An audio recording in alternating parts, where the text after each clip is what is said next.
Hello, William Han here, host of the podcast you're about to listen to or watch. And just a few quick words from me. First and foremost, happy blimmin' New Year, obviously. The new year marks 12 months of this blimmin' podcast, which, you know, I'm going to take a moment to pat myself on the back if you don't mind. Very happy with that. And in this sort of full circle moment of serendipity, I thought it'd be nice to have a return guest. We'd have Mr. Chris Arnold back. Yes, the man that helped launch this very podcast on episode 1. It's a good episode. You're going to love this. But the plan wasn't to release an episode this month. It was to take a month off and then come back in February. But I have some really, really exciting news to share. So new episode it is, man. So 27th of February, we go again. We are doing another live show in Northwest London. We are coming back to West Hampstead Arts Club. Oh my God, the last one.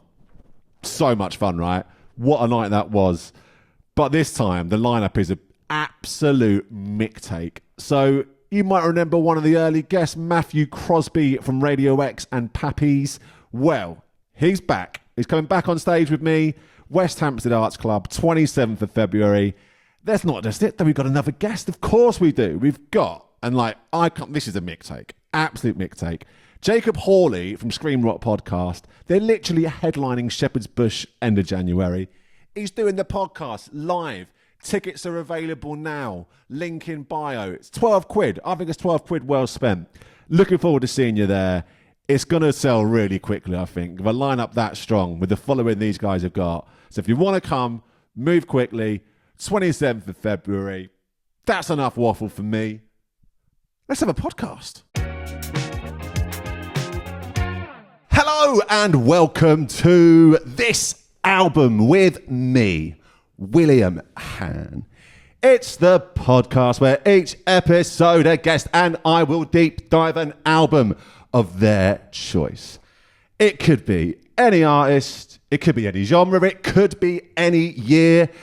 And we are gonna discuss the songs, we'll discuss the shows, we're gonna discuss the blooming artwork. But what I really want to know is where my guests first heard the album and the emotional attachment that they have to the record. Who knows? We might even have a bit of a laugh while doing it. Well, today, I'm joined by a guest with whom I am intrinsically and spiritually connected with. 13 months ago, today's guest took a chance. He said yes to the unknown, and he accepted the offer of a then unknown podcast host and made his way to the uncharted territory of the Cumberland Hotel in a secretive part of London called Oxford Street. Neither guest nor host knew that in that 50 minutes they spent together, that they would record a conversation of such cultural magnitude that it would reach the #1 spot on Spotify's music podcast chart in not 2, not 3, not 4, but 1 country across the world. Today's guest skill set doesn't just stop at helping unknown podcasters reach the top of the pops. No. He has abilities behind the decks of such unrivaled sonic power that he has been known to cause men as tall as 6'4" to literally pass out due to pure euphoria, brackets, and heat exhaustion / general overindulgence. Here comes the sun. More like, here comes a man that can harness the power of the sun in such a way it can make a William wobble. It's Chris Arnold! Wow. What an intro. You're very vaudeville nowadays. It feels like you're enticing me to come to the circus round the corner. I've been called a lot of things. Vaudevillian isn't one of them, Chris. Yeah, it feels like it's been a journey for you. I mean, it's great. I'm back here. The boys are back in town. 1 year on, back together. Cheers. And cheers. We got the beers. We're celebrating. I mean, that's one thing that's happened in the last year. I'm back on the bev. What's changed for you in the last 12 months, Chris? I've become a dad and I've started drinking again. Those two things aren't linked, but maybe they are. Oh no, your therapist might disagree. But can I just say congratulations? What a year you've had with the podcast. I was honoured to be the first episode and to see some of the guests you've had and the discussions you've had where you've taken it. Big congratulations, William. Well, thank you very much, Chris. It's hard doing a podcast. You know, it's a lot of work, and you've stuck to it. You had Felix from the Maccabees on. Felix from the Maccabees, man. incredible stuff. They were all rubbish compared to you, though, Chris. All 50-odd guests were rubbish in comparison. 50 guests. So what were your memories, really, of the first time we podcasted? I remember thinking you were a good host, lively, energetic. I enjoyed coming. For those who don't know, the Cumberland Hotel, it's kind of got a rock and roll theme thing going on. There's a big sign outside that says, next door is where Jimi Hendrix last stayed ever. Yeah, his last registered place of address is this very hotel. Wow. He didn't die in his suite, but he lived here until he died.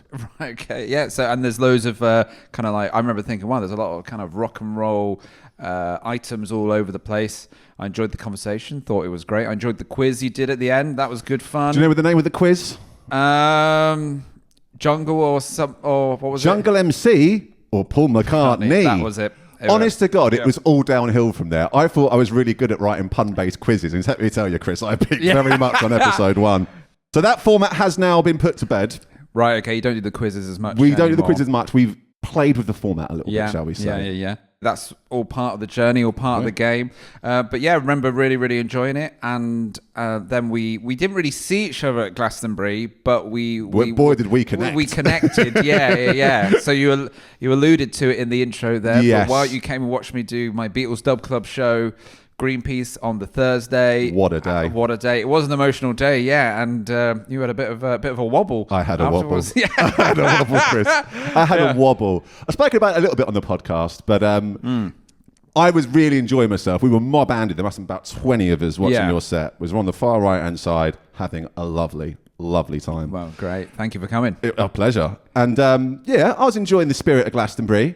Not going too mad, but I think it's pretty under control. And my friend Joe may have the biggest and most inviting smile on planet Earth. Now, I hadn't looked at my phone for a bit. I was busy in the moment, but obviously people had communicated. We stood right here, come find us. And he's appeared through the crowd with this grin, like, hey! And something in me just said yes to whatever was thrown my way. Yeah. And things were thrown my way. And I indulged. And look, people pass out in the heat all the time, right? Absolutely. We can blame it on the indulgences that were taken on in that sort of 20-minute window. Right. But maybe it was just the heat, Chris. Maybe it was just the heat. Maybe it was just the heat. Am I lying to myself? Maybe. No. People pass out in the heat all the time. They absolutely do. But yeah, it was really funny. As soon as your set ended, we're sort of making our way out, ready to go watch MJ Cole next door. Yeah. I've gone to my brother. Oh, fucking hell, things are getting a bit serious here. Oh, my God. And just hit the deck. Yeah.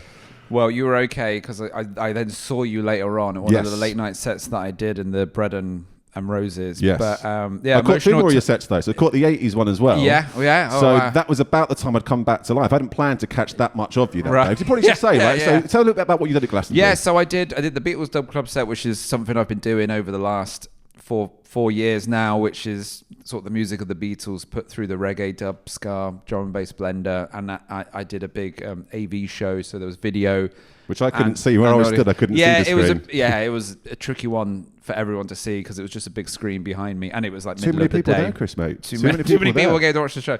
But then afterwards, I thought it'd be fun to do a bit of a challenge to try and do 5 more DJ sets on the Thursday, so 1 hour each. And I sort of themed it around decades, so 60s dub club, 70s dub club, 80s, 90s, and noughties. And I gave myself half an hour break in between each one, but one thing I didn't quite factor in is how far apart some of those venues are from each other. So there were a couple of times where I really had to leg it down to the venue. Like weirdly, I thought, what was the second one? No, the 80s one was the Hive, and then it was quite near to the Village Inn as the crow flies, but I had to go some crazy route round to get to it. So, but it was all good fun, really, really fun Thursday. Really, really good Glastonbury, and I enjoyed a deep dive into all those episodes you did where you were talking to people about various Glastonbury years and their memories of it. I really, really enjoyed they were fun. That. And it kind of reminded me like why it's such a special festival. And at the same time, I'm glad it's having a year off because it takes up a lot of like headspace. It really does. Yeah. So I'm looking forward to that year off and then back with a bang the following year. Yeah. But I've had 4 amazing years at Glastonbury and been really, really like thankful for the memories. We'll make some more, don't you worry. There's more to come. There is more to come. But yeah, I managed to catch 2 more of your sets that evening. I sort of came back to life and sort of looked at my phone and said, what time is it? And I've gone, what's on? And I thought, Chris is playing literally 5 minutes walk from my campsite because I camp right by the pyramid stage. Oh, did you? So what's that stage? It's the Hive, it's called, isn't it? The Hive was the 80s one. Exactly, Yeah. Good so stage, actually. Probably out of all the stages that I did, apart from Greenpeace, that was probably the most professional and well-organised stage out of all of them. So shout out to the Hive crew. Shout out to the Hive crew. Yeah. But yeah, it was really convenient to get to as well. There's not much else going on in that area on a Thursday. So it was nice and spacious to get in well enough. It was still busy enough and vibey enough. So that was a nice little bonus. Wasn't expecting to catch that. And I wasn't expecting to catch your later set either. Yeah. We tried to get the Greenpeace to watch Fat Dog, complete shutdown. Yeah. And we walking a little bit. I've gone, that's the stage that Chris is at. And do you remember, Chris, you spotted me in the audience. I did. I think I gave you a shout out, didn't I? I gave you a shout out. Yeah, Bread and Roses is that funny corner sort of tent, but a lot of very, very busy venues on that Thursday because those 5 main stages aren't open, yet everyone's looking for something to do. Yeah. So that's kind of my top tip to bands or acts wanting to play Glastonbury. A lot of them think, 9 p.m. Saturday, that's the set we should be going for. It's like, no, Thursday, 3 p.m. Thursday, anytime, anywhere. Yeah, Thursday, anytime, anywhere. But for me, it's like mid-afternoon, I think, is the sweet spot. Absolutely. Well, that's Glastonbury chat done. You've got a big year ahead, Chris, haven't you? Let's get into a bit of this. Yeah. January, February, March, out of the country. Taking the Beatles Dub Club to the Southern Hemisphere. So what's the furthest you've been so far then? Well, I did Australia, New Zealand a couple of years ago. Okay. So New Zealand's the furthest, but I'm returning to Australia, New Zealand, also doing gigs in Thailand, Cambodia, Singapore, and Bali. Wow. So looking forward to that. Taking my wife and daughter with me, so it's going to be a bit of an adventure. And so that's sort of 5 countries. 5 or 6 countries, and then back in late March, and then kind of like countdown to festival season again in the UK. So maximising big year, the summer. 2026. Big year. A few festivals announced already, plenty more kind of being booked up. Now's the sort of time where a lot of festivals will start booking you, and looking forward to another year. Over the last year, the big thing with the Beatles Dub Club show has been doing more gigs with the horn section. Yeah. That's been a lot of fun. That's when I first caught you, actually, at the horn section. It was the horn, yeah. And then more gigs with the audio-visual element of it. So it's been a lot of fun. I'm excited, man. Yeah, thank you. So when you were last on, it was a similar time of year, and we discussed Spotify Wrapped. I'd be curious to know, Chris, what's been dominating your listening enjoyment? It's funny, I actually feel like I'm quite adventurous with regards to music, and I listen to a lot of different stuff. But kind of my Spotify Wrapped always kind of comes back to similar acts. Well, the Beatles are there a lot. Cat Empire are always there quite a lot. They're an Australian band. They're a great Australian band. Probably my gigs of the year was seeing them in October in Bristol. The Cat Empire, very, very good band. And then a band that always pops up is NOFX, which we're going to get onto at some point. He's got plenty to talk about. Maybe we should get into it. Well, there's lots of other acts that I often drift back into. The Clash, always enjoy listening to the Clash. The Beastie Boys. Those are sort of some of the I went through a period of listening to a lot of the Strokes.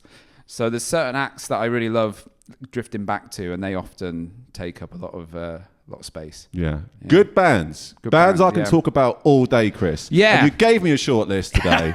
Peek behind the curtain, listeners. But we came to the conclusion, maybe it's a bit more fun to do something a bit more esoteric, a bit less down the line. Yeah. A bit less middle of the road. And a bit off-brand for once in our bloody lives for a millennial indie boy like me. Yeah, exactly. Well, I thought, I saw that the episode that I did with you was the most listened episode, the Beatles Abbey Road one. I thought, well, that's good. I thought, now, why don't I pick an album that will guarantee me the least listened to episode as well? So come on then, tell us, which album are we discussing today, Chris Arnold? So I have gone for the 1994 album from the American punk band NOFX. It's an album called Punk in Drublic. Now, it's probably, it's their most famous one. It's the one that had the most sales. I do like it a lot. There's probably a handful of others that I actually prefer, but I thought let's talk about this one and kind of NOFX in general.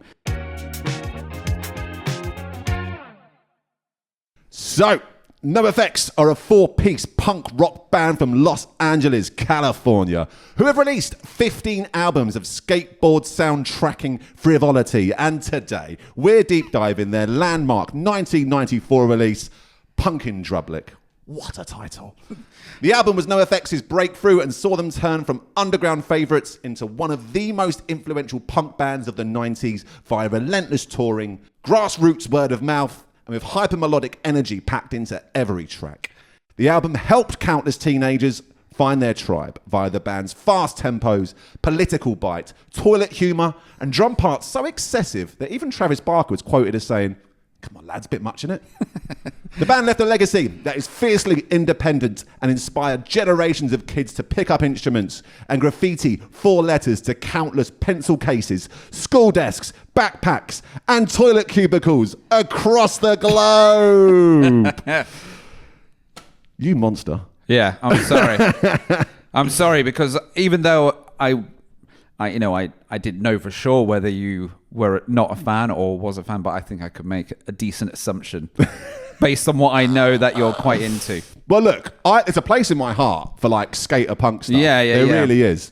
And they're a band I've literally never listened to. But growing up at school and stuff, there was always kids that had these 4 letters. Really? Yeah. Most people have a couple of mates who are into them, but on the whole, when people ask me who's your favorite band ever, because I've been a DJ for years and people often ask me that sort of stuff, and the surprise response that I come back with is, "Oh, probably NOFX," and then their response is, "Who?" Like, who's that? And then I sort of explain a little bit. But on the whole, people, even though they were very successful, they actually broke up a year ago. Even though they were not a bad run, not a bad 41 years or so. They went. And they started early 80s, so they didn't really have that long. Wow. Yeah, they did. They had a long. This is one of the reasons why I quite like them. They had a long period of not really getting anywhere, but they stuck at it. Determination, grit. Doing it for the reasons they were doing it. Is that something that resonates with you quite a lot? I would say that, as I was a teenager when I got into them, and one thing that I did, the whole ethos and element of punk is that kind of do-it-yourself attitude. That's one of the reasons why it got so big in the late 70s, and it's why it continues to have a movement nowadays. But that kind of do-it-yourself attitude, I think, was very, very influential to me. And the most obvious thing that I did was I started my own band, so I was in bands quite a lot as a teenager, and then I think that ethos carried through with me when I became a promoter, putting on nights, DJing. All the work I've done in like radio and TV, I think just cracking on with it is a really important thing that I learned from them, I would say. So tell me more about those early bands, please, Chris. Yeah, well, I've been in a number of bands. So I was in a band, like a sloppy kind of ska punk band called Dregs of Society. Oh, that's a good sloppy punk teenage band name, Chris. I'm really into that. And then I was in a more kind of reggae orientated band when I lived in Sheffield called Nice One Greg, which is kind of not far off Less Than Jake or something like that, Okay, yeah. It kind of was there a Greg, or is it there wasn't a Greg, but we metaphorical? knew a guy called Greg. I can't quite remember where the Greg came from, but we did know a guy called Greg. I was also in a comedy trio called Ham Pocket, which we had 2 guitarists and a sax player, and it was only later on that I realised that Ham Pocket is a euphemism for something or other. It's a family-friendly podcast. So we're all learning. Yeah, we're all learning. Yeah, I didn't learn that until many years after I was in that band. I was been in some other bands as well. My first ever band that I was in was with a few mates, and we were called The Broadcast. And it's led you to a career in DJing. Yeah, it's much easier to be a DJ than it is to be in a good band. Well, now you tell me. Fucking hell. You were in bands as well. I was in bands as well, You were in Chris. bands as well. I was I've in bands seen the as well. photos. I've seen the photos. Yeah, there's incriminating because evidence. those worlds crossed over a lot in the mid-noughties. I think this is one of the reasons why I quite listened to your shows, because the mid-noughties were a great time, weren't they? I was caught a lot of, I was quite into a lot of indie bands at the time. Sure. I saw the Maccabees. I should have told you this anecdote before Felix went on. I saw the Maccabees at the Hartford Marquee, probably around 2004, 2005. Oh, wow, early then. And it was such a tiny venue, and there was all this food and drink on the side towards the back of the venue. this was before I understood what a rider was. And I was like, oh, it's nice. There's free drinks going on. And I was drinking this orange juice. And then someone came over and said, that's the Maccabees rider. You can't be drinking that. So I got told off for drinking Felix's orange juice. Felix, if you're listening. I'm sorry. I'm sorry, mate. I'm sorry. That was you. That was me. So this album came out in 1994, Chris. What was happening in your world in 1994? Well, in 1994, I was 6 years old. So it didn't really, resonate with me. So when did you discover this album then? So I discovered this album probably around 2002, 2003. And then I remember vividly the first time I saw them live was 2004 at Brixton Academy. Yeah. And that must have, was you London based at that point? I lived in Essex. Okay, that's a big day out there, isn't it? Very big day. I remember we got lost on the way there, got the wrong train. I remember I invited loads of mates, but only 2 of them would come with me because everyone else's parents didn't let them go to Brixton. I can really resonate with this. Yeah, the idea. Because I grew up in Ruislip. It's probably about as far away from Brixton as Essex. Yeah. And like I only realised now as an adult, all my friends were extremely anxious. Yeah. And the idea of leaving Ruislip to them was terrifying. Come to Brixton, guys. Come watch us. Oh, no, we're going to sit in the Black Bull and drink, there's safety in that. You know what I mean? Yeah. And, but it was pretty terrifying my first time in Brixton, 2004. I remember it very well. May 2004 is when the first time I went to watch NOFX. So who did you go and see? Block Party. Nice. I think it was November, October. We bought tickets off touts outside. And I remember there was a very unwell man at the cash machine. Yeah. Who had literally got out of hospital. His leg had basically gone rotten from this wound. It was terrifying, honest to God. Yeah. I think I'm still a bit scarred by it. Like it was as like hairy a first, expedition to Brixton as my dad told me it would be. So that was pre-smoking ban, if you remember. Yeah, absolutely. Remember those days coming back like next morning, like it's like what's that smell? And it's like your clothes in the corner of the room just stinking of cigs. It made it easy to get away with smoking as a teenager. Yeah. There's no coming back home stinking of fags. Sorry, Mum, I've been at a gig. Yeah. Can't blame this one on me. Yeah. I remember going into the Brixton Academy and like NOFX's crowd were kind of like felt to me like a dangerous looking bunch of individuals. There was people smoking cigs, people smoking joints, all sorts of stuff going on. And I remember as soon as they came on, a big sort of surge of energy. And how'd that make you feel? Well, I enjoyed it. I got right in there. I used to get right into the middle of the circle pit back in the day, and I probably retired about 4 or 5 years later, around about my early 20s. I was like, this isn't for me anymore. Yeah. And I became a person who stands at the back. Yeah. But it was very, very exciting. Very, very exciting. I absolutely loved it. And they just released an album called The War on Errorism. And that was probably the one I listened to the most. Okay. That's still a really good one. But yeah, when you discover a band, you go back through their back catalogue. And that was one of the many albums, that I went back and listened to. And it's a firm favourite. And I still listen to it today. It basically, off the back of Green Day and The Offspring getting massive, they then, and Nirvana as well. It's interesting, they sort of cited that after Nirvana got huge, a lot of bands went looking for Nirvana, and NOFX were quite near in the alphabetical order, so they think they improved their sale, maybe for one of their reasons. But off the back of Nirvana, followed by Green Day, a lot of bands followed through and ended up fill that void, right? Ended up there was a huge hunger for kind of music like that off the back of Nirvana kind of killing rock and glam rock and that sort of stuff. So they kind of really exploded in the 90s and then enjoyed kind of success really up until they called it a day. Very recently. Very recently, yeah. So what kind of impact do you think this band has had on you fashion-wise, Chris? Fashion-wise, well, I'm ashamed. I'm not ashamed to say, but it's the shame-free zone. It's a shame-free zone. Okay. Very clear. As Chris. A teenager, I was wearing like a mixture of kind of like skinny jeans and tight t-shirts and almost that kind of indie emo thing that was going on at the time. I'm sure you've worn. I can relate, brother. You've worn a pair of skinny jeans in your time. Oh, I've skinny jeans before. Yeah. Don't you worry about that, Chris. I got enough skinny jeans for all of us. And I also would sometimes wear those kind of silly 3/4 length Dickie shorts. Dickie shorts that bands like Blink-182 would wear, and I would wear them and wear like white socks and pull the white socks up quite far, and maybe like a kind of baggy t-shirt kind of thing. I don't think I ever really wore a cap backwards. Yeah, it wasn't that too cool. far, That's isn't step it? too far Yeah, for step me. too far. Is there perhaps a safe zone at a NOFX gig to put the cap on backwards? Do you think? I think there probably is. If you want to put a cap on backwards, it's quite an all-inclusive bunch of people that go and watch them. watch them play. Yeah. So tell me a bit more about finding your tribe then, because it takes some bottle to sort of put on that sort of uniform, doesn't it, I think? Was your hometown, was there quite a few emo punk people in the area? I think there was a lot of that going around at the time. The MySpace era, there was a lot of people wearing that indie get-up or that kind of more emo get-up. I don't know whether we get that as much nowadays, that kind of... There's no subcultures don't really exist in the same way, No, it's all been homogenized, hasn't it?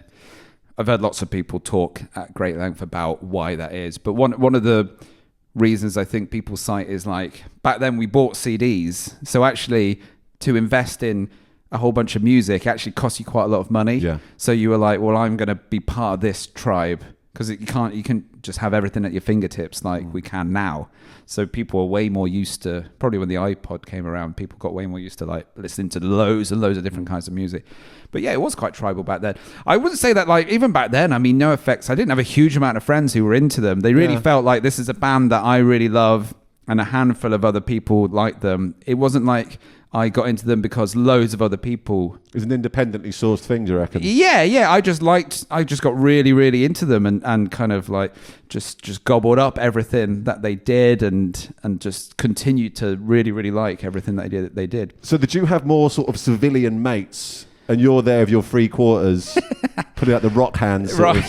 Yeah. There was a few, the other bands like Blink-182 and Green Day, they were more kind of kids into that sort of thing. So there was that element of there was I tried the skateboarding thing, but I wasn't very good. About this, please. I wasn't very good at skateboarding. But I wouldn't say no. There's other bands that are a bit more skaterish than NoFX, like Avril Lavigne, for example. But no, I was never. I liked the idea of skateboarding, and I watched the Tony Hawk documentary recently and cried. I've not seen that. It's amazing. Okay. There's a scene where he's trying to break the record and do the 900 for the first time ever. Was that the one with the other two Australian guys? No, I don't know. I don't think so. There's been a handful of... All That Mayhem. I've heard of that one. That is good. That's good. That is really good. Yeah. Because I've always had an interest in skateboarding as well. When I turned 30, I had a 2-week window where I think I lost my mind, Chris. Great. Like a midlife crisis. Yes. Yeah. A millennial midlife crisis, I guess. Where I turned 30 and in the space of a couple of weeks, loads of like really adult things happened in my world. So got myself on the property ladder, got a house for the first time. Nice. A flat, in the wife on the property ladder. Really cool, really great. That's really grown up. Got a dog. Yeah. Pretty grown up. Very grown up. You know what I mean? And there was this thing inside of me saying, you're not ready for this. You're not ready for this. So the same week I got a dog and a house, I got a skateboard. Did you really? I fucking did. I'm 30 years old. So I had a bit of fun. Because basically I used to work shift work. I get midweek days off. And there's like a basketball court right by my flat. And obviously no one's using that a Tuesday afternoon. And I remember being there one day. I've skateboarded over there. Very, very gracefully, may I add. Yeah. And there was like a bigger boy. Yeah. Shooting hoops. Yeah. And I was like, fuck it, I'm a skateboarder, I'll go in there. So I went in there with the dog and tried to practice ollies at 30 years old. Yeah. And I remember the guy was like, all right, mate? And I was like, all right, mate? Yeah, pretty cool. Pretty good. Just doing my thing, man. Just doing my thing. And then I remember someone else joined him and I could overhear him saying, have you ever seen anything like this in your life? There's a bit of a skateboarder inside me, Chris. I think I have got that regret of not doing it as a younger man, and it, surfaced at 30 years It's one of old. them. It's like it's a sport where you're going to hurt yourself a lot, and I don't think I was prepared to hurt myself that much. I'm willing to make sacrifices, but come on, not at that expense. Yeah. So what made NOFX stand out to their contemporaries? Because there is no shortage of contemporaries for this particular genre. Very good question. Thank you. Good at this, aren't I? For me, they're kind of like one of the biggest bands that has ever remained independent forever. Is that important to you? I think not that I didn't like the bands that would go on to major labels or anything like that, but I appreciated, again, goes back to that thing of they're doing it themselves. They had lots of major label interest in the 90s, but they sort of rejected it all and went off and just did their own thing, and they released all their albums independently.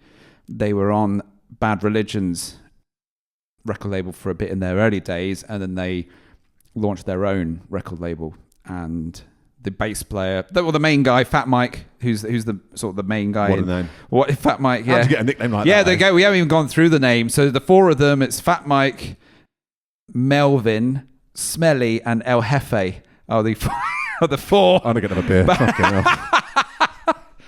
Tell me more about each of these four characters, please, Chris. Well, the three OGs are Fat Mike, Melvin, and Smelly. It feels like a good time to crank open a beer. That definitely feels appropriate. Because hedonism has been a big part of this band. Cheers. Fuck it, we'll get the sponsorship in. Yeah. Literally early 80s. Then they had a number of additional musicians. They played with a lot of different people over the years. Some of them died in like car crashes and stuff. What's really, really interesting is like the 80s were a really interesting time for punk. Because that kind of excitement of the late 70s into the early 80s, it kind of died down. And then in the 80s, punk wasn't that big. And I think the bands that were into it were really into it because there was no chance or hope of becoming big or anything like that. Kind of genuine passion for it. Genuine passion and like a belief in what they were doing. And it wasn't really until kind of late 80s, early 90s when stuff starts to get a bit better for these bands. And then 94 is that kind of explosion where it just goes stratospheric. But yeah, the 80s, and it's really they've got this book which is one of the maddest rock band books that I've ever read in my life. It's called Hepatitis, Bathtub and Other Stories. It's basically the NOFX autobiography. It's kind of each band member takes on various chapters and tells their story, and it's predominantly about the 80s, kind of the late 70s, 80s, where they were growing up. Chapter 1, basically, of the band's history. Yeah. Basically, yeah. And then there's stuff in the 90s and later on, but around about the 80s there's a lot of mad stuff happening in the LA punk scene. It's very tribal. Can you think of any examples of like a mad moment in the book? Or there's all sorts of moments where loads of them almost die. There's one thread is that the drummer becomes addicted to heroin and gets deeper and deeper into it and almost dies a number of times, but then he gets clean, and he's clean since 1993. Oh, amazing! Even though the rest of the band have continued to like drink and stuff. Yeah, that can't be easy. No, and he talks about his struggles and everything like that. So the book is a little bit the story of Smelly, the drummer, right? Which is a funny sentence to what say. A sentence! Really enjoyed hearing that one. Yeah, there's some great stories. Courtney Love pops up in it, as she often does. There's a really good story actually about when the drummer was. I'll tell you this one story in the book. There's so many mad ones, but this one story in the book where the drummer and his mate steal a van from a gig, and they're like off their heads, and they're driving through town completely recklessly, running through reds and everything like that.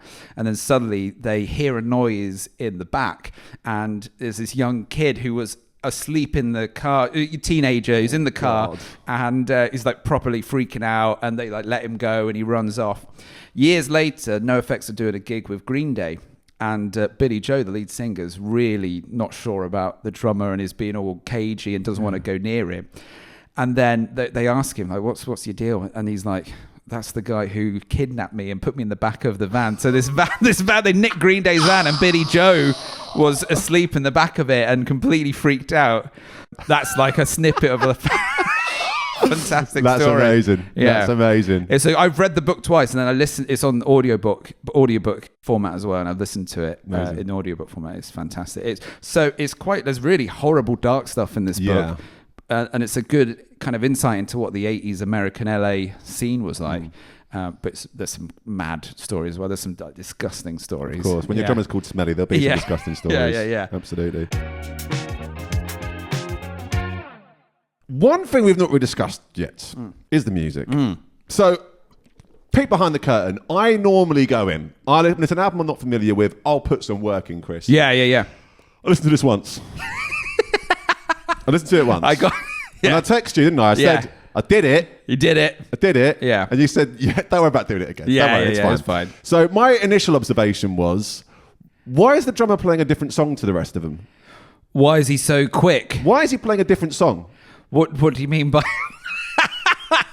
What do you mean by that? He's playing a different song. Do you think he's out of time? He's playing fast, isn't he? Yeah. He's playing a lot of drums. He's playing a lot of drums. Too many drums? Too many drums, Too man. many drums, yeah. I didn't think it could be done. It's too much drums. Yeah. I got really... It's funny, that sound, that rapid drum sound I was so into. That quick drumming. And I would wind up... So I had mates who were into like Radiohead and bands that would do songs longer than 3 minutes. And I remember once saying, just to wind them up, I was like, I don't really listen to any music longer than sort of 2 minutes. And they were furious with me. I know, I don't believe that at all. Sure. I did at the time, and I definitely... Don't let the truth get in the way of a good story. Yeah. But I just love that really, really quick drumming. And incredible that he was on heroin for a lot of his career. Because that's something that comes up with the Clash stories. You mentioned the Clash. Is it Topper Headham was he was a heroin addict. And Joe Strummer talks about how like you can be a heroin addict and play jazz maybe as a drummer. You can't be in a punk band and be addicted to heroin. That's just not going to work. So, but then maybe just don't do heroin at all. I think it's probably a good jumping off point. I think on the whole, we can probably on the whole generally don't do heroin. Don't do heroin. That's a message. I shouldn't have to say this. Yeah, we've saved some lives there, Chris. We have done. So go on. What's the best bit of the album, Chris? What's the best bit? So the opening track is a track called Linoleum, and that's kind of one of their biggest songs. And this is another beautiful thing about going to watch the NOFX show. You go and I watched Black Rebel Motorcycle Club last night. Yeah. I don't even know them that well, but I knew they would be ending with their hits and stuff like that. There's certain bands you go and watch and you're like, you kind of know what's going to... Mr. Brightside will be... Yeah, exactly. Whereas with NOFX, they've got so many albums and so many songs. The set is all over the place. Every single gig, you can, from night to night, they switch it up quite a lot. So that's exciting. You never really know what you're going to get with them, and you never really know whether they're going to be on good form or not, or really sloppy. But sometimes I've seen them sloppy loads of times over the years, and that's almost just as fun. It's quite funny to see the show get derailed sometimes. Yeah, probably on Punk and Drublic, that first song is probably the biggest and the most well known, and always goes down well. Live gigs. I actually think the first is very top ended, very top heavy. The first kind of 8 tracks are really, really good, and I think kind of drifts off a tad towards the end. It's quite a long album. Not a long album, but there's a lot of tracks on there. So what's the worst bit of the album, Chris? What's the worst bit of the album? I've got an answer for this. Yeah, all of it? No. I've got an actual answer for you. Go on then. The end bit where he's just doing impressions of people. Really weird. Really weird. That's El Jefe. El Jefe. Yeah. How would you describe El Jefe to our listeners? So I tell you what, El Jefe joins the band much later on, and he's not into punk. You probably quite like this guy. He hates punk. He hates punk. He's more into jazz, and he can play trumpet, and he's in a funk band, and then they need a guitarist, and he ends up joining them, and he hates it in those early days. Really? He like can't stand the punk way of living. He likes his comforts and everything like that. But he's very, very good musically. Like he can play, and he sharpens the whole band up as a whole. And I think a lot of NoFX fans would say that he's made them the band that they kind of are, because then they start exploring other sounds, and they don't do it as much in NoFX, but there's kind of in Punk and Drublic, but they do a lot of stuff with ska, with reggae, with kind of jazzier stuff, with more interesting stuff. And he's a good vocalist, and he's good, can do some good impressions, which he does at the end quite strangely. Yeah, that was a thing back in the day. Albums would have a long bit of silence at the end, and then you get like a bonus song or something. That used to happen. That's just reminded me of an example, actually. It's a Limp Bizkit album. Yeah. Where Fred Durst, he's just chatting to, who is it? An actor. I want to say, who's the guy in Good Will Hunting? Robin Batman. Williams. His name, he became Batman. Christian Bale. No. Michael Keaton. No, more recent. Robert Pattinson. Less recent. Right, run out. Batman. George Clooney. Superman. Batman versus Superman. That's the Matt one. Damon? No, not Matt Damon. Ben Affleck. Ben Affleck. I'm pretty sure it's him. Yeah. Fred Durst and Ben Affleck are just in the studio, just sort of fucking about and saying weird shit. Yeah. As like track 8 on the album for some reason. It's pretty unnecessary, Chris. Yeah. And you have skits to push that as well. It's basically what it was. Skits. Yeah. Those skits from those. Do you miss skits? You know what? I don't miss skits. No one needs skits, No. do they? We don't need Ken Kniff from Connecticut. I was gonna say that, like, those Eminem skits, a lot of them haven't aged very well. We could do a whole podcast on the Eminem skits, but I think that's for episode 3. We'll try again next year on that. Okay, yeah. Here's a big question: Will the spirit of skater punk ever die? I think to some people, no. They'll keep it going forever. I think the skater punk thing, it feels like it's more of a hot country kind of LA thing. I think it's weird. I don't really like. I know you keep calling them sort of like a skater punk band, and I think they were the face of kind of a lot of like skater punk stuff, and skaters like them, but I don't really see them. It's like the them Beach as Boys, where they don't really surf. Yeah. NOFX, the skate punk band, they don't really skate. I don't think any of them skate. Maybe the drummer did, but yeah, they were part of that kind of Tony Hawk scene. Yeah, exactly. Everything like of. that. Yeah, absolutely. But to me, they're just like a fun, interesting band that have put on like entertaining shows over the years. I don't really see them as like the face of the skate movement. The DIY punk movement, maybe, more of that is what I would say. I for a lot of people, I don't think it ever will die, William. Although at the end of the day, everything must die eventually, so it will do one day. I don't know, when I pop down South Bank, I believe, man. Yeah, I believe. There's always a new generation of kids on the board. Yeah. Have you ever cried listening to this album, Chris? No, I've never. I've got emotional listening to them or watching them. I went to their final shows. Oh, you did? Right. Okay. Yeah. They did a round of like final shows, and I saw them in Leeds, and that was amazing. After many years of avoiding the pit, I got back in. You got back in the pit? Yeah, I got back in the pit. Not like proper in, but like close enough. You pushed a few people. Yeah, I as opposed to being the one getting pushed. Yeah, exactly. Yeah. And how did that feel? Amazing. It was a great show. Yeah, I went to watch them in Leeds, and that was fantastic. There's an interesting, and actually people cite this as probably their proudest moment. They released an 18-minute punk song, which was very, very impressive. They said it couldn't happen. They said it couldn't be done. And it is very quick, and it goes all over the place. And there's an amazing video on YouTube of them doing this with an orchestra. Oh, really? Wow. Yeah.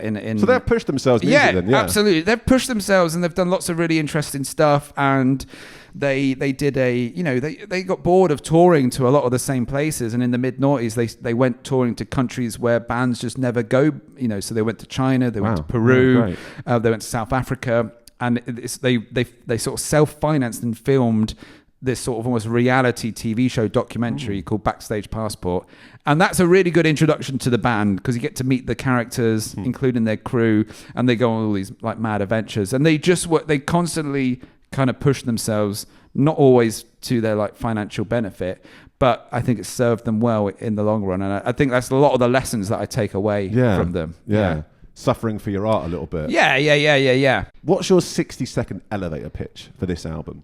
Normally I put it into context of some bozo in the pub. Yeah. But like, I am the bozo. I'm not a NOFX guy. Yeah. It's hard really, because they're not for some people, and that's absolutely fine. I think the main thing that I would try and like tell people about is like, here is a band that didn't stop. They didn't give up. They found their methods of doing their own thing. And I think you can take a lot of what they did and apply it to your own sort of struggles and journey and the thing that you're doing yourself. I think is absolutely fine if you don't like their music. A lot of people. You've got to respect the message. You got to. I was sort of thinking earlier. I think Paul McCartney is not a fan. He's not a fan? I don't know. I can't verify that, but I can imagine he doesn't like them. I sort of think if John Lennon was around nowadays, he'd find something in it. He'd find something in it. Some of that material he did with Yoko kind of really pushed it out there, so maybe John might have been into it. What do you think Ringo makes of it? I don't think Ringo would. I think Ringo would be very confused. A bit much. He would be like, "You're drumming too quickly." And George would not be into it. No, he wasn't into. He wasn't really into the Beatles by the end of it. No. No, he wasn't, was he? Yeah. Especially wasn't into Paul McCartney's stuff. Or paying tax, yeah. Shall we talk Anthology while we're on Beatles Zone? Yeah, we can. I still haven't watched it, but I loved Anthology 4. Have you watched it? Have you watched the new? I have Anthologied. Yeah. And it looks as though I might be doing some podcasts on Anthology. Great. Me and a mate are going to watch a few episodes, do a single watch-along episode. So that's going to be a bit of fun. Yeah. Break from the format. Yes. Bit of fun. Maybe just for the real Beatles heads, that one. Let's see. I tell you what, there's a big market for Beatles They're a big content. Band. People love Beatles. Beatles market out there. You can make a career out of it. Yeah, you can, It's weird. It's weird, yeah. It was never my intention, but this is where I've ended up. It's all right, isn't it? It's all right. It's the journey. What emotions do you feel when you hear this album now in 2025? I like a lot of music that you listen to a lot when you're a teenager. It takes you back to those times. It takes me back to watching them live. It takes me back to that excitement as I think I was 15, maybe 16 when I saw them live at Brixton Academy for the first time. That kind of, everything's ahead of you. The journey's ahead. Hopefully, both me and you have still got some life ahead of us. Some life to be had, Chris. Don't you worry about that. But certainly, like the possibilities feel very exciting. So it takes me back to that feeling of, being in bands and doing what I could do and just kind of the energy of it all. Do you feel a bit invincible? So yeah, I do actually. That's what I'm hearing. It's definitely like an album that I might, if I'm driving and I'm tired, I'll whack it on and it'll get me ready for the final bit of the journey. Yeah, don't try and feel too invincible when driving a car. Yeah, Chris. I won't.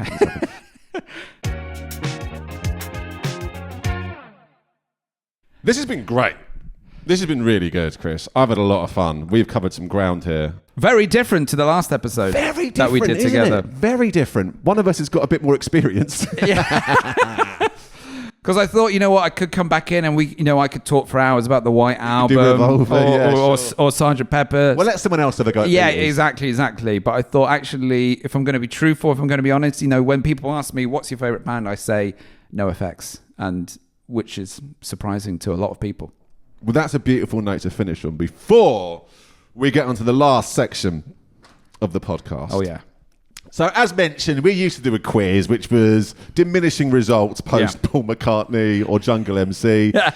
So, what I do instead, I pick an album of the year list from the year the album come out. Right. And we play a game of Fair Play Guys or Not Those Guys. Right, okay. So, I've pulled the Kerrang! Albums of the year, 1994. And there are some big albums here, Chris. Let me tell you, there's some rubbish on here too. Yeah. There are some questionable listings here.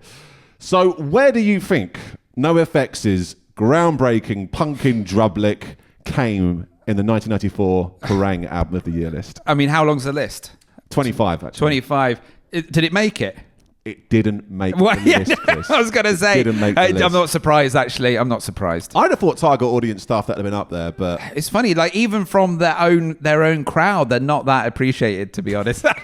Tough crowd. Yeah. So what we're doing in the top 20, not 25, we'll keep it simple. Based on a list and album, and you just say, Fair Play Guys, Not Those Guys. Okay. So a few of these I'm not familiar with, Chris. Maybe you know more than me. Yeah, and if we don't know them, what do we say? Have we still got to say one? Or we won't say something nice about them. Okay. A bit mean for the sake of it. Okay. Yeah. Collective Soul are at 20 with their album Hints, Allegations, and Things Left Unsaid. Right. Haven't heard of them, so probably Not Those Guys. Not those guys. I got a feeling you'll like number 19, though, Right, Chris. here we go. It's the Beastie Boys with Ill Communio Bloodycation. Oh, my God. Yes, please. Just saying that out loud, I felt a rush of adrenaline coming through my body. We could have spoken about the Beasties. Maybe that's for another time. Honest to God, I would love to. How important are the Beastie Boys to you, Chris?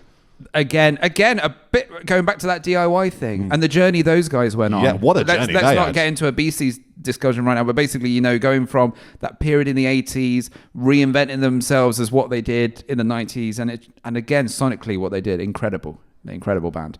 So really yes, please, to number 19. 18, Sick of It All, Scratch the Surface. Oh, I would say yes to. I'm partial. You're pro Sick of It All? Partial. I can't believe Sick of It All made it and NoFX didn't. That is atrocious from Kerrang! Broken Britain. Yeah. At 17, Slayer, Divine Intervention. Yeah, let's have a bit of Slayer. Bit of Slayer? Bit of chunky riffs. Yeah. Chunky riffs from Slayer. Why not? Please. Yeah. At 16, Demolition 23 with the self-titled Demolition 23. Quite the face you put in there, Chris.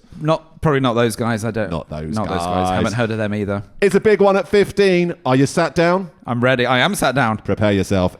Dookie by Green Day. What happened to those guys? What happened to those guys? Where did they end up? 15. Yeah. 15 How's that seems sit with low. you? Kerrang! Is more rock metal, I guess, rather than punk, but that felt like that was the biggest. That feels Kerrang! Adjacent. Wasn't that the biggest album of that year? There's some big albums to come still. All right, okay. Well, that's up there. Yes, please. Yes, please. Those guys. Yes, absolutely. Yeah. At 14, Manic Street Preachers with The Holy Bible. Oh, yes, please. Yes, please. Yes, please to the So Green Day feels more Kerrang! Adjacent than Manic Street Preachers. Yeah, they do. Yeah, they do. Do you know who was really supported by Kerrang? Stereophonics. They Even were. as they started getting really acoustic, Kerrang! would always write about them. It's a strange world we live in. Look at us now, though. Yeah. At 13, 9 Inch Nails with the Downward Spiral. Oh. Fair play, guys, or not those guys? Fair play. Fair play, I'm guys. partial to a bit of Nin. They've had a good career. Yeah. They've had a good career. They've stood out for a while, haven't they? Yeah. At 12, this is a different time. TerraVision, how to make friends and influence people. Yeah. To be honest, I know of TerraVision, never really listened to them, and not too sure if they're for me, so maybe not these guys. I've got a very core memory of dancing to Tequila at like a school I do disco. like that song, actually. Your face lit up. Yeah. Tequila's fun. Oh, maybe, we'll get them back on. All right, then back on. Fair play, guys. Fair play, guys. At number 11, it's Stone Temple Pilots. Stone Temple Pilots with Purple. Yeah, I'll go bit of them. Fair play, guys. Fair play, guys. I know nothing about that band. They're sort of grungy, kind of rocky. I think that the band. Plenty more of that to come. Speaking of grungy rocky, it's Nirvana at number 10 with MTV Unplugged. Oh yeah, classic. An absolute classic. It's a classic for a reason. Album. But number 10? You're telling me there's 9 albums better than that in 1994? Yeah, absolutely. Let's find out. Because let me tell you, a lot of these bands I am not familiar with. Wow. At 9, Prong with Cleansing. Prong. Haven't heard of them, so yeah, not those guys. Not those guys. At number 8, it's Warrior Soul with Space Age Cowboys. Rings a bell, but again, you're thinking Jamiroquai. Yeah, no, Space Cowboy. Yeah, no, not those guys. Not those guys. At 7, Caius. Am I pronouncing that right? Oh, Caius. Yeah. Welcome to Sky Valley. That was the band, I believe, that Nick Oliveri was in before Queens. Oh, yeah. I think they're quite deserty. Oh, yeah, stoner rock riffs. I used to work with a guy who listened to a lot of them. Oh, that does ring a bell, actually. Yeah. Okay, that's that. So I'll say yes to those guys. Fair play, guys. Fair play, guys. At 6, Live, Throwing Copper. Hang on. There may be some sort of listing error here. Live Throwing by Copper. I'm not sure. Live Throwing Copper. I've got 3 words written. Live Throwing Copper. I think they said no. I think you can't even get the name out. Yeah, can't even work out what's the album title and what's the artist. Don't blame the host. At number 5, Killing Joke, Pandemonium. Oh, yeah, I like a bit of Killing Joke. Yeah, fair play, guys, I'd say. Joke's over, baby. Yeah. At number 4, The Black Crows with Amorica. Is that a typo or is that how it's spelled? I'm not sure. Don't know. I don't know much about The Black Crows. I'm going to say not those guys. Not those guys. They don't seem very Kerrang adjacent either, but, you know. Number 3, Machine Head, Burn My Eyes. Burn My Eyes. Oh. There's a clip that's unlocked a memory. There was a friend of mine who used to he's got a live clip somewhere. He's seen a live clip of Machine Head playing Burn Those Eyes, and they introduced it with, "Hi, we're Machine Head, and this song is Burn Those Eyes." And he used to say it all the time. But still not really for me. So maybe not those guys. Although I do like a bit of chunky riffs, but... Well, I think number 2 might have some. At number 2... Soundgarden with Super Unknown, an album that was previously covered on this podcast. Really? Actually, yeah. By who? Do you remember? What's his name? Robin Allender. Oh, lovely. Who's someone you recommended me getting in touch with, actually? The lovely Robin. That was the album that Robin went for. I was surprised too. Yeah. He does a Beatles podcast. Fully aware. Yeah. Robin's great. Very funny man. Great guitar player. Has he got a good taste in music, though? Soundgarden, Super Unknown. Yes, what do you think? Yes to those guys. Yes to Robin. Yes to Soundgarden. Yes to Robin. At number 1, when we think 1994, I don't know about you, Chris, but whenever I think about 1994, the first album that always comes to my mind is... it's definitely not... Trouble Gum by Therapy. Wow. That was number... Is this one person's list, or is this a collective? This is Kerrang's album of the years. But was it just one guy who was like, "This is my top 20," or was this? Look, I listened to the album once. How much research do you think I put into this? Okay.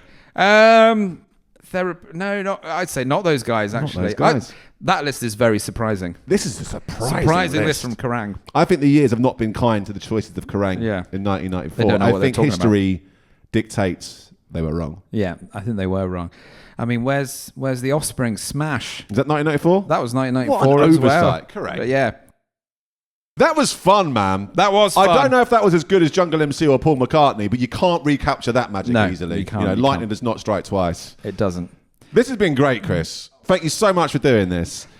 Any final thoughts, feelings, emotions, or anything we've not covered yet? I just want to say thank you, William, for having me back, and thank you for all the great episodes you've done over the last year.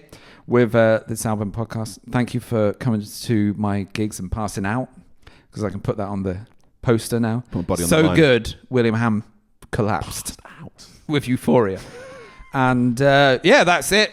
Beatles Dub Club on the socials. Chris Arnold on the socials. The floor is yours. You can now plug, promote anything you got coming up. I'm all over the place this He's all year. over the place. All over the place. If you're in anywhere near the place, he's coming there. I'll be there. He'll be there. Yeah. I've been William Han. He's been Chris Arnold. They've been NOFX.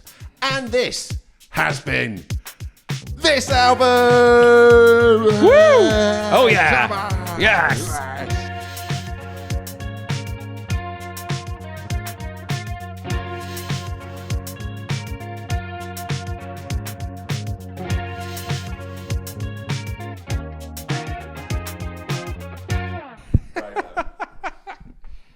That was great, man. That was fun. That was fun, mate. That was fun.